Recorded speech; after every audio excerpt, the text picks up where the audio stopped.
Netflix baru saja merilis Monster kisah Ed Gein. Ini serial terbaru Ryan Murphy tentang pembunuh nyata yang menginspirasi Psycho dan The Texas Chainsaw Massacre. Ini pertanyaannya. Tapi berapa banyak yang benar dan berapa yang hanya horor Hollywood? Kita akan berbicara dengan seorang ahli yang benar-benar menulis buku tentang Ed Gein untuk memisahkan fakta dari fiksi. Mari kita bahas sekarang. Selamat datang di Sidebar dari Law and Crime. Saya Jesse Weber. Netflix merilis serial baru berjudul Monster, kisah Ed Gein yang bisa ditonton maraton. Bab ketiga, antologi kejahatan nyata, karya Ryan Murphy dan Ian Brennan ini mengikuti kisah Jeffrey Dahmer dan saudara Menendez. Serial ini sudah menjadi hit, yang satu ini juga sekarang menjadi hit karena kali ini serial tersebut mengarahkan perhatian pada salah satu tokoh nyata Amerika yang paling mengganggu, Ed Gein, seorang petani pendiam dari Wisconsin yang kejahatannya di tahun 1950-an mendefinisikan ulang horor selamanya. Sekarang berikut adalah trailer untuk serial tersebut yang jika Anda belum tahu saat ini menempati peringkat nomor 1 di chart Netflix di Amerika Serikat. Jadi siapa Ed Gein? Ed Gein adalah pria yang menginspirasi Norman Bates di Psycho, Leatherface di Texas Chainsaw Massacre, dan Buffalo Bill di Silence of the Lambs. Tapi seberapa banyak dari yang ditampilkan Netflix itu nyata? Seberapa akurat ceritanya? Dan seberapa banyak yang murni Hollywood, bahan bakar mimpi buruk Hollywood? Kita akan membahas itu.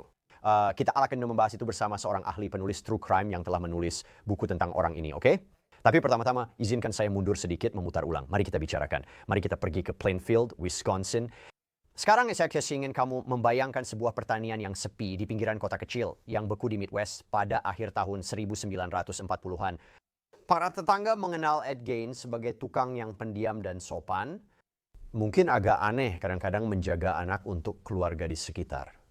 Tapi di balik penampilan lembut itu, ada seorang pria yang semakin tenggelam dalam kegilaan. Ed Gein lahir Agustus 1906 dari George dan Augusta Gein, orang tua religius yang membesarkan Ed dan saudaranya, Henry, di bawah aturan keras ibunya. Ini menurut sebuah artikel majalah Time tahun 1957. Augusta adalah wanita fanatik yang mengajarkan kedua putranya bahwa perempuan berdosa, bahkan mengatakan kisah seperti Bahtera Nuh akan terulang untuk menghukum ketidakmoralan mereka. Dia tahu menang isolasi Gein dari semua di dunia. Dia mau menugum ya baik sekarang nawa mencoba berteman dan memenuhi pikirannya dengan gagasan-gagasan tentang dosa, seks, dan kutukan yang menakutkan.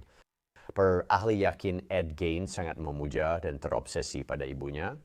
Sekarang George, ayah Ed, adalah seorang alkoholik yang meninggal pada tahun 1940.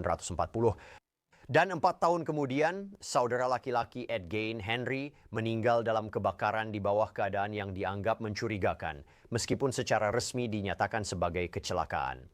Penyelidik tak pernah bisa membuktikan keterlibatan Ed Gein dan dia juga tak pernah mengaku. Gein akhirnya tinggal sendiri dengan ibunya hingga ibunya meninggal pada 1945 setelah 2 kali stroke membuatnya sangat terpukul. Penduduk setempat bilang dia mengunci kamar tidur ibunya dan menjadikannya tempat suci. Dan di sinilah segalanya mulai menjadi sangat gelap. Menurut laporan dari A dan E, dia mulai membaca majalah horor murahan dan buku anatomi. Mulai ada informasi tentang eksperimen medis Nazi yang melibatkan hal-hal yang benar-benar mengerikan seperti menggunakan kulit manusia untuk membuat kap lampu. Pada awal 1950-an wanita-wanita di sekitar Plainfield mulai menghilang. Kengerian itu terungkap pada 16 November 1957 saat Bernice Worden, pemilik toko perangkat keras, menghilang. Polisi menemukan sebuah kwitansi yang terkait dengan Ed Gein di tokonya dan darah di lantai. Ketika mereka tiba di rumah pertaniannya, apa yang mereka temukan masih sulit dipercaya. Di dalam, kengerian itu tak berkesudahan. Organ dalam toples tengkorak manusia digunakan sebagai mangkuk, topeng yang terbuat dari wajah wanita, kap lampu yang terbuat dari kulit manusia, korset yang dibuat dari tubuh wanita. Dan di sebuah gudang mereka menemukan tubuh Bernice yang telah dipenggal dan dimutilasi tergantung terbalik seperti bangkai rusa. Sekarang begini ceritanya. Ed Gein tidak hanya membunuh Bernice, tetapi juga seorang wanita lain, pemilik kedai Mary Hogan, yang telah menghilang 3 tahun sebelumnya. Tapi sebagian besar bagian tubuh di rumahnya ternyata berasal dari kuburan yang ia jarah. Wanita-wanita yang menurut kabarnya mengingatkannya pada ibunya. Dia mengaku telah membongkar setidaknya 9 kuburan, memotong bagian-bagian yang berguna untuk dijadikan furnitur dan barang-barang yang bisa dipakai. Penyelidik memverifikasi detail itu dengan membuka kembali kuburan, menemukan kuburan terganggu dan barang hilang. Menurut United States of America Today, Ed Gein dinyatakan tidak layak diadili secara mental dan menghabiskan sisa hidupnya di perawatan psikiatri. Dia tak pernah dituntut atas kejahatan lain yang diakuinya. Dia menghabiskan sisa hidupnya dalam perawatan psikiatri sampai kematiannya pada tahun 1984 di usia 77 tahun. Oke, mari kita kembali ke Netflix. Netflix menghadirkan Monster, kisah Ed Gein, dibintangi Charlie Hunnam sebagai Ed Gein. Serial ini diproduksi Ryan Murphy dan Ian Brennan, terdiri dari 8 episode, dan dirilis 3 Oktober. Serial ini menggabungkan biografi dan horor, mengikuti masa kecil Ed Gein hingga keterasingannya dan kegilaannya.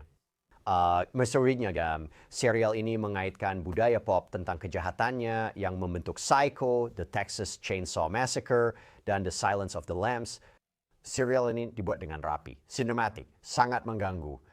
Tapi juga ini seperti gaya klasik Ryan Murphy, ada argumen bahwa ceritanya sangat dibesar-besarkan secara dramatis. Agar kita bisa membedakan fakta dan fiksi serta mengungkap kisah nyata Ed Gein, saya akan menghadirkan tamu spesial. Saya selalu bilang saya punya tamu spesial, tapi kali ini benar-benar tamu yang sangat spesial. Kami sangat senang bisa menghadirkan beliau. Harold Schechter akan bergabung bersama kita. Siapa Harold? Harold adalah penulis true crime buku Deviant yang menceritakan kisah nyata Ed Gein, seorang psikopat. Harold, terima kasih banyak atas waktunya. Saya sangat menghargai. Saya sangat senang bisa berada di sini. Terima kasih sudah mengundang saya. Tentu, sebagai ahli Ed Gein di sini, mari kita mulai dari sini. Apa yang membuat Anda tertarik untuk mempelajari kehidupannya hingga menulis buku? Mari kita mulai dari situ. Jadi, selama 42 tahun, pekerjaan utama saya adalah sebagai profesor sastra Amerika di Queens College di New York City. Dan bidang studi khusus saya adalah sastra gotik abad ke-19. Edgar Allan Poe, Nathaniel Hawthorne, dan seterusnya. Jadi saya selalu sangat tertarik mengapa kita membutuhkan cerita tentang monster. Dan pada suatu titik dalam penelitian saya untuk buku lain, saya menemukan fakta yang saat itu belum banyak diketahui orang. Maksud saya sendiri tidak tahu bahwa baik Psycho karya Hitchcock maupun The Texas Chainsaw Massacre karya Tobe Hooper, keduanya terinspirasi oleh penjahat nyata yang sama.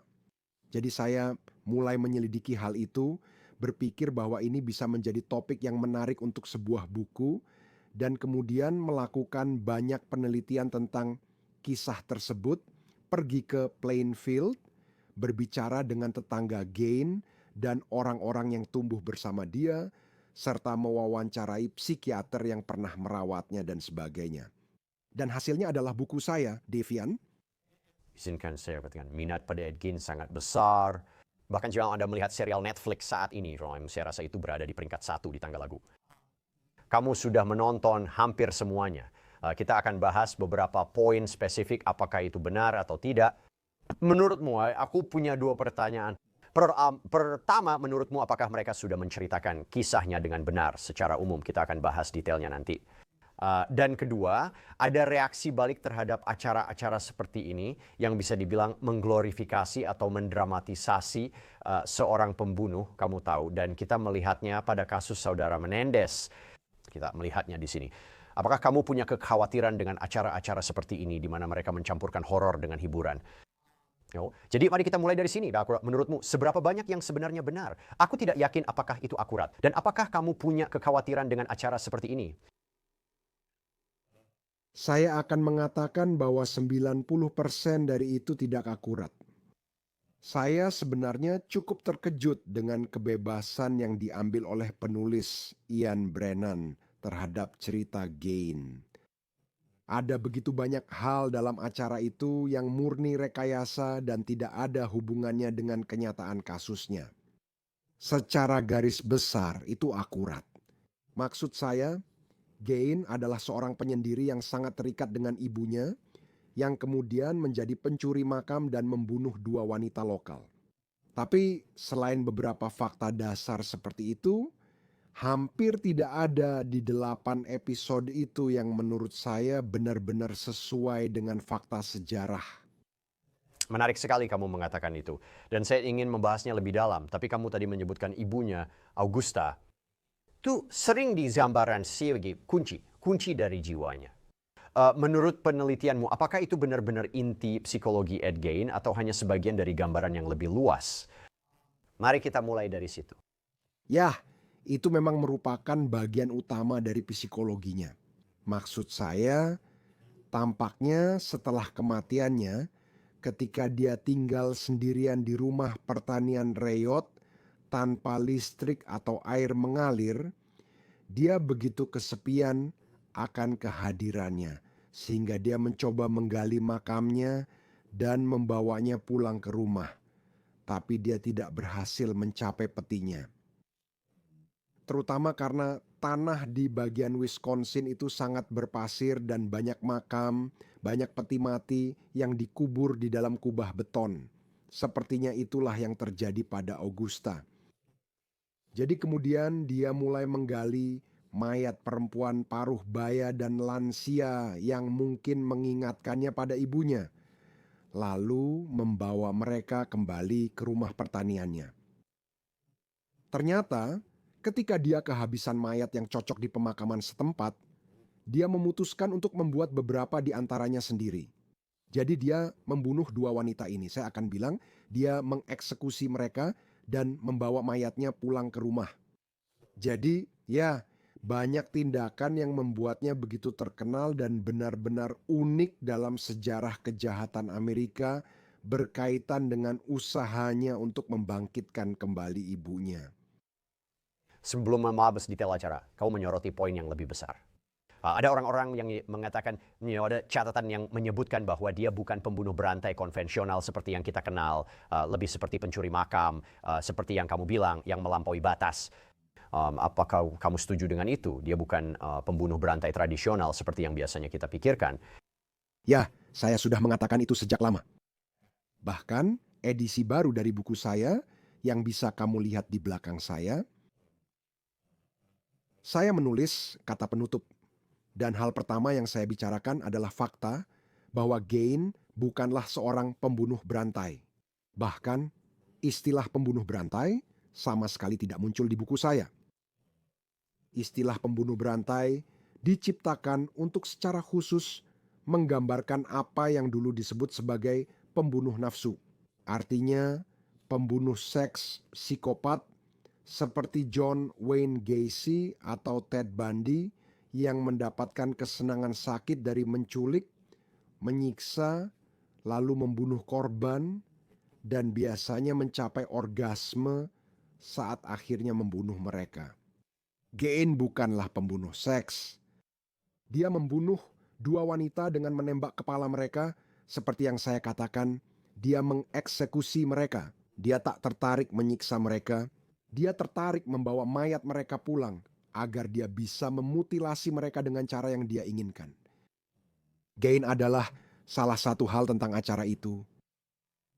Yang saya kesulitan adalah, kamu tahu, itu menampilkan Gein sebagai semacam pembunuh berantai prototipe yang menginspirasi semua pembunuh berantai lainnya. Saya yakin semua pembunuh berantai yang saya tampilkan di akhir acara itu tidak tahu siapa Ed Gein. Sekali lagi, di antara hal-hal lainnya, dia adalah sosok yang cukup tidak dikenal. Saya dengan agak percaya diri mengambil sedikit kredit karena telah membawa namanya ke kesadaran publik yang lebih luas. Namun, dia bukan pembunuh berantai. Syikirat, saya menghargai Anda menekankan hal itu. Ya, mari kita bahas beberapa alur cerita di sini. Mulai dari apa yang baru saja Anda katakan. Orang Anda bagaimana dari Ed Gein diam-diam masuk ke kuburan-kuburan ini pada malam hari di bawah cahaya bulan, menggali peti mati, mengambil kulit dan tulang untuk membuat artefak-artefak mengerikan ini. Dari penggambaran di acara itu, bagian tersebut apakah semuanya akurat atau tidak? Bagian itu cukup akurat dari apa yang saya lihat. Bagian yang paling tidak akurat adalah adegan di mana kita melihat Gein berhubungan badan dengan salah satu mayat.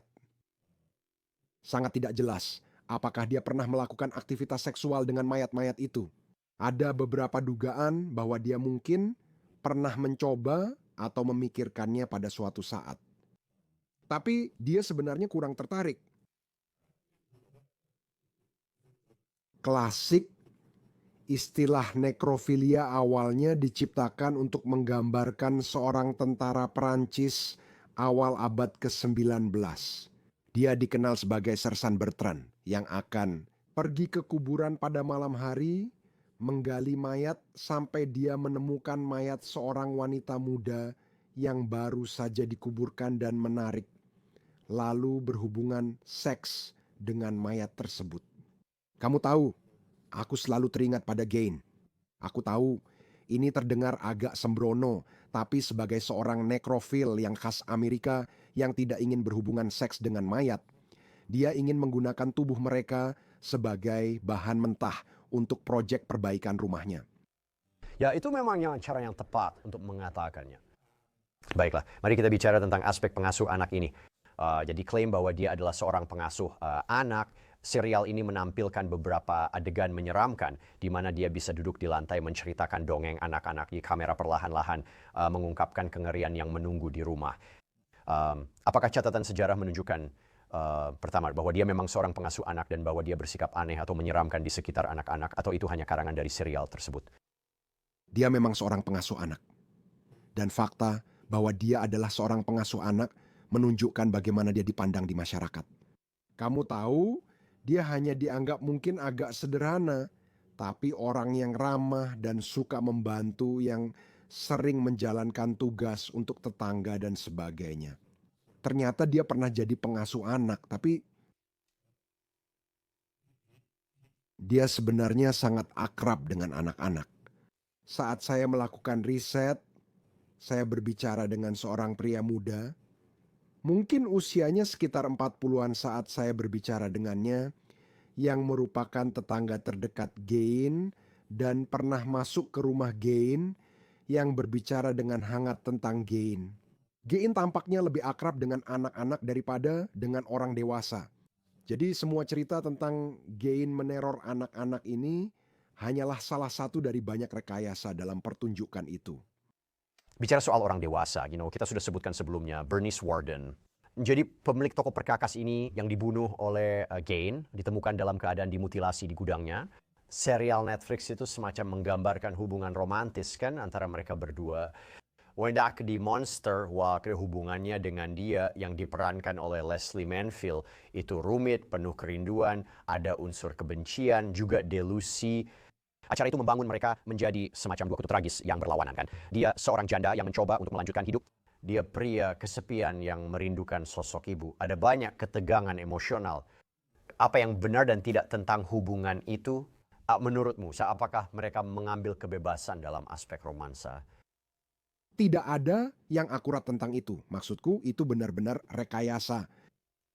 Kau tahu, Bernice Warden semacam sosok nenek yang menjalankan toko perangkat keras lokal. Kau tahu, Gain tampaknya memang memiliki ketertarikan pada dirinya. Dia semacam bercanda. Yah, sulit untuk tahu apakah dia bercanda atau tidak. Tapi pada suatu saat, dia memintanya untuk pergi, apakah dia mau pergi bermain sepatu roda bersamanya. Bermain sepatu roda adalah aktivitas favoritnya. Tapi selain itu, mereka sama sekali tidak punya hubungan apa-apa. Kamu tahu, seseorang baru-baru ini mengirimiku sebuah postingan online bahwa keluarga Warden cukup kesal dengan bagaimana acara itu menggambarkan hubungan mereka. Tidak ada kebenaran sama sekali tentang itu. Itu hal yang umum. Kita sering kok melihatnya di banyak acara seperti ini. Dan orang-orang yang digambarkan, anggota keluarga, terutama dari mereka yang sudah tiada, mereka cukup vokal tentang bagaimana hal itu digambarkan. Bagi banyak orang, ini adalah acara sekaligus perkenalan pertama dengan Ed Gain. Mereka mungkin percaya semuanya benar. Jadi Harold, saya senang kamu di sini untuk menjelaskan dan membedakan fakta dari fiksi. Ada subplot yang lebih gelap. Dan salah satu hal di sini adalah kaitan Gain dengan kasus nyata yang belum terpecahkan, yaitu hilangnya Evelyn Hartley pada tahun 1953, seorang pengasuh berusia 15 tahun dari La Crosse, Wisconsin. Dia bilang pada 24 Oktober saat menjaga putri keluarga berusia 20 bulan. Dalam acara tersebut, di Monster, para detektif mencurigai Ed Gein dan dia bahkan berhalusinasi tentang Evelyn yang diperankan oleh Addison Rae. Harold, bagaimana ceritanya di kehidupan nyata? Apakah pernah ada petunjuk polisi yang mengaitkannya dengan hilangnya Evelyn Hartley? Nah, ketika kengerian di rumah pertanian Gein pertama kali terungkap, semua potongan tubuh ini, asumsi langsungnya adalah bahwa itu berasal dari korban pembunuhan, bahwa Gein sebenarnya adalah seorang pembunuh berantai, meskipun istilah itu belum ada pada saat itu. Mereka mungkin menyebutnya pembunuh massal. Saat itu, tak ada yang curiga dia pencuri makam. Jadi setelah dia ditangkap, seperti yang sering terjadi dalam kasus seperti ini, semua pejabat polisi ini datang ke Plainfield dengan harapan mereka bisa menutup kasus-kasus selama ini dengan menuduh Gein. Tapi sama sekali tidak ada bukti bahwa Gein ada hubungannya dengan hilangnya Evelyn Hartley. Dan saya sangat yakin bahwa dia tidak bertanggung jawab atas hal itu karena sekali lagi itu bukan modus operandi Gein. Kamu tahu, dia tidak tertarik menculik, melakukan pelecehan seksual, dan menyiksa wanita muda. Dia benar-benar hanya tertarik untuk entah bagaimana mencoba membangkitkan kembali ibunya agar ibunya bisa hidup bersamanya, sementara di saat yang sama para psikolog yang memeriksa Gein merasa dengan alasan yang kuat bahwa dia memiliki perasaan yang sangat ambivalen terhadap ibunya yang tidak pernah dia akui secara sadar. Kamu tahu, wanita ini sangat mendominasi dan banyak membantu menghancurkan hidupnya. Dia sekaligus memujanya, tapi pada tingkat yang tidak dia sadari, kamu tahu, dia menyimpan semua perasaan ingin membunuh terhadap ibunya. Jadi dia membawa kembali mayat-mayat ini baik sebagai upaya untuk, seperti yang saya katakan, membangkitkan ibunya, tapi juga, kamu tahu, untuk melakukan mutilasi-mutilasi mengerikan ini terhadap ibunya. Tapi bagaimanapun juga, ya, kasus Evelyn Hartley, bagian di acara itu di mana dia membunuh dua pemburu ini dan memotong-motong mereka dengan gergaji mesin. Ada begitu banyak hal di acara itu, kamu tahu, yang benar-benar hanya khayalan belaka. Benar. Bahwa dia membantu memecahkan kasus Ted Bundy dan seterusnya. Ya, saya ingin membahas yang itu. Karena kita membahas keluarga, masih ada misteri besar tentang apa yang terjadi pada saudara Ed Gein Henry, yakni dugaan bahwa dia membunuhnya. Benar? Jadi ingat, kami sudah bilang sebelumnya bahwa Henry meninggal dalam kebakaran dengan keadaan yang dianggap mencurigakan. Tapi Monster menggambarkan kematiannya dengan cara yang menarik. Di The Actual Maid, Ed Gein membunuh saudaranya saat bertengkar soal ibu mereka, memukul karena marah, lalu menyamarkan kematiannya. Kecelakaan kebakaran semak yang menjadi salah satu adegan paling mencolok di serial ini. Apakah ada bagian dari itu yang tampak sesuai? Ya, ada sebuah adegan di buku saya yang saya dasarkan pada sesuatu yang pasti pernah dikatakan Gein, di mana dia dan Henry, kamu tahu, Henry semacam memperingatkan Ed tentang ibu mereka, tapi tidak ada bukti bahwa Ed membunuh Henry. Perasaan saya sendiri, sekali lagi, adalah bahwa dia tidak membunuh Henry. Bahwa mereka berdua sedang memadamkan kebakaran semak itu. Dan Henry, yang kamu tahu, bukanlah hal yang jarang terjadi. Meninggal karena sesak napas atau terkena serangan jantung. Dan tampaknya saat dia terjatuh, dia tampaknya membenturkan kepalanya ke batu. Sekali lagi, setelah kekejaman Bean terungkap, banyak pembicaraan tentang dia telah membunuh Henry. Bahwa itu adalah situasi seperti Kain dan Habel. Tapi menurut pendapat saya sendiri, berdasarkan penelitian saya, dia tidak membunuh Henry. Oke, kamu tadi sebut Ted Bundy, dan sebenarnya aku mau bahas nanti, tapi mari kita bicara sekarang. Oke, kita akan membahas lebih lanjut tentang pembunuhan di acara itu. Ada kaitannya di acara itu kan? Serial ini berakhir dengan plot twist surrealis. Ed Gein yang sudah diinstitusikan tapi masih sadar berkonsultasi dengan agen FBI muda soal pembunuh baru bernama Ted Bundy. Itu perkembangan besar di acara itu. Sepengetahuan saya, garis waktunya saja tidak cocok meski ini benar, bukan? Maksud saya ini, apakah dia membantu penyelidikan terhadap Ted Bundy sama sekali? Tidak, kan? Tidak. Dan semua adegan di akhir itu, seperti yang mungkin sudah saya katakan sebelumnya, kamu tahu, para pembunuh berantai ini, Richard Speck, kamu tahu Brutus, saya lupa nama depannya, mereka bilang Ed jadi inspirasi mereka. Sekali lagi, itu konyol. Pertama-tama, Ed bukanlah seorang pembunuh berantai. Dan kedua, sangat diragukan bahwa tokoh-tokoh itu tahu siapa Gein pada saat itu.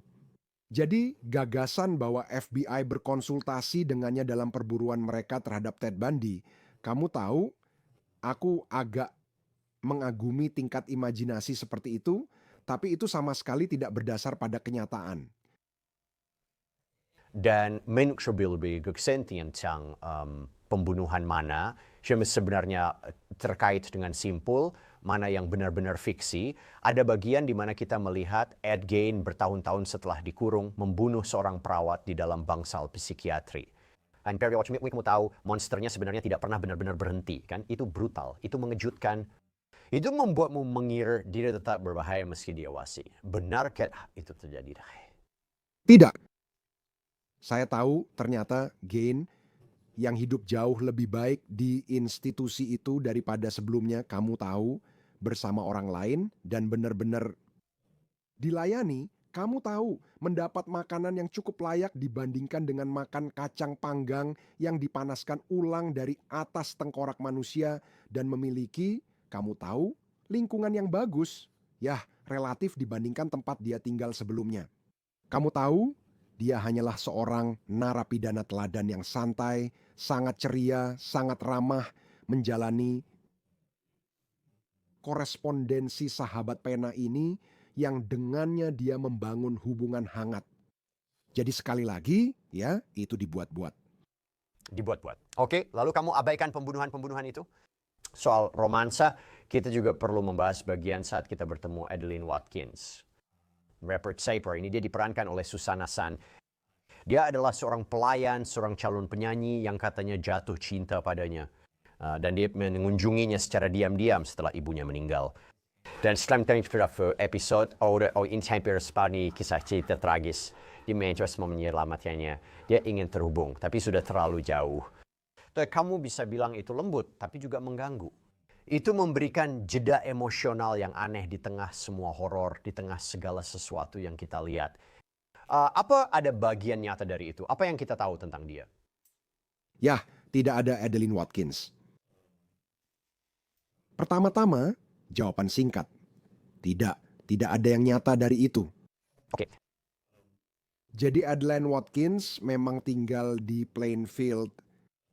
Jika kamu melihat foto-fotonya, dan aku tidak bermaksud kejam, tapi dia sangat mirip dengan Margaret Hamilton di The Wizard of Oz, penyihir jahat dari barat. Dia sepertinya, maksudku, dia mungkin pernah sekali pergi bermain sepatu roda bersama Gein. Itu agak tidak jelas. Tapi ternyata dia memang suka mencari perhatian publik. Dan ketika media datang ke Plainfield setelah kejahatan Gein terungkap, dia mengaku sebagai pacar Ed Gein. Dia sebenarnya kemudian menarik kembali semua itu, tapi mereka hampir tidak punya hubungan apa-apa. Dan seperti yang mereka bilang, dia memang bukan. Kamu tahu, mirip dengan aktris yang memerankannya di acara itu. Yang isumpi di diskursus semua yang kamu sebutkan sebelumnya, warisan Ed Gein, kamu membahas apakah ada yang terinspirasi dari tindakannya atau tidak. Dan kamu melihat Hollywood, entah itu film Psycho atau Texas Chainsaw Massacre.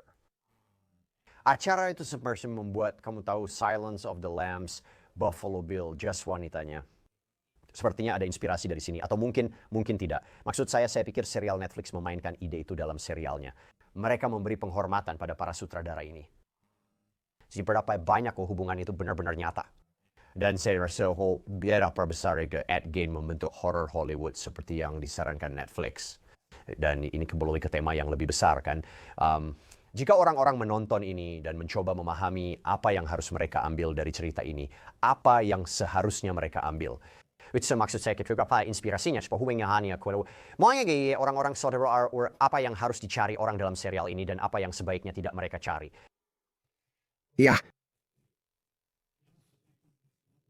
Di mana serial ini kembali salah adalah dengan menyarankan bahwa warisan utama Ed adalah, kamu tahu, sebagai pembunuh berantai pelopor.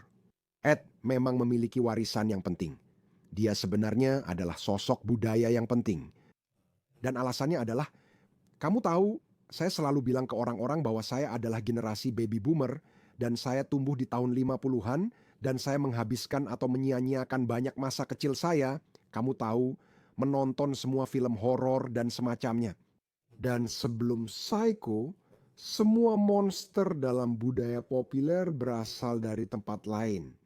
Kamu tahu, Dracula berasal dari Transilvania dan ada manusia serigala dari London, serta mumi dari Mesir atau penyerbu dari Mars. Apa yang dilakukan Psycho melalui karakter Norman Bates adalah menciptakan monster Amerika sejati yang pertama dan juga benar-benar menjadi pelopor dari genre film slasher yang muncul kemudian. Dan sejauh Ed berada di balik Norman Bates, yang memang benar, kamu tahu, kebanyakan orang mengenal Psycho secara wajar melalui mahakarya Hitchcock. Tapi Psycho didasarkan pada sebuah buku karya penulis horor Robert Bloch. Dalam bukunya, saat Norman ditangkap, dia membandingkan dirinya dengan Ed Gein. Jadi Ed Gein adalah inspirasi langsung untuk Psycho. Dan sejauh Psycho, sekali lagi, mengamerikakan genre horor, bisa dibilang Ed memang memiliki dampak budaya yang sangat besar. Saat Anda kembali ke acara Netflix ini, saya sarankan untuk tetap skeptis dan dengarkan episode Sidebar yang membedakan fakta dari fiksi. Tapi saya rasa Anda akan setuju bahwa judulnya Monster itu memang tepat untuk menggambarkan Ed Gein. Saya sarankan Anda mengambilnya dengan sebutir garam. Cukup adil. Tapi ya, tidak diragukan lagi bahwa Gein adalah seorang monster, meskipun banyak orang yang telah membaca buku saya, dan saya juga membuat novel grafis bersama seniman komik hebat bernama Eric Powell berjudul Apakah Kamu Mendengar Apa Yang Eddie Gein Lakukan? Orang-orang telah membacanya. Kamu tahu, mungkin saja merasa mengingat kondisi mengerikan yang dia alami dan berbagai jenis kekerasan yang dia terima dari ibunya, mungkin saja merasa sedikit simpati terhadap Gein yang tentu saja tidak mungkin dirasakan, kamu tahu, untuk John Wayne Gacy atau Ted Bundy. Benar. Orang-orang itu benar-benar jahat. Kau tahu, Gein tidak jahat seperti itu. Ya, saya mendorong semua orang untuk melihat karya Anda tentang ini, termasuk novel grafis itu, termasuk buku, Devian, kisah nyata mengejutkan tentang Ed Gein, psikopat asli. Terima kasih sudah meluangkan waktu. Saya sangat menghargai Harold Schechter. Senang di sini, terima kasih undangannya. Itu saja yang bisa kami sampaikan untuk Anda saat ini di Sidebar. Semuanya terima kasih banyak sudah bergabung bersama kami. Seperti biasa, jangan lupa berlangganan di YouTube, Apple Podcast, Spotify, atau platform podcast lain. Ikuti saya juga di X atau Instagram. Saya Jesse Weber. Sampai jumpa lagi.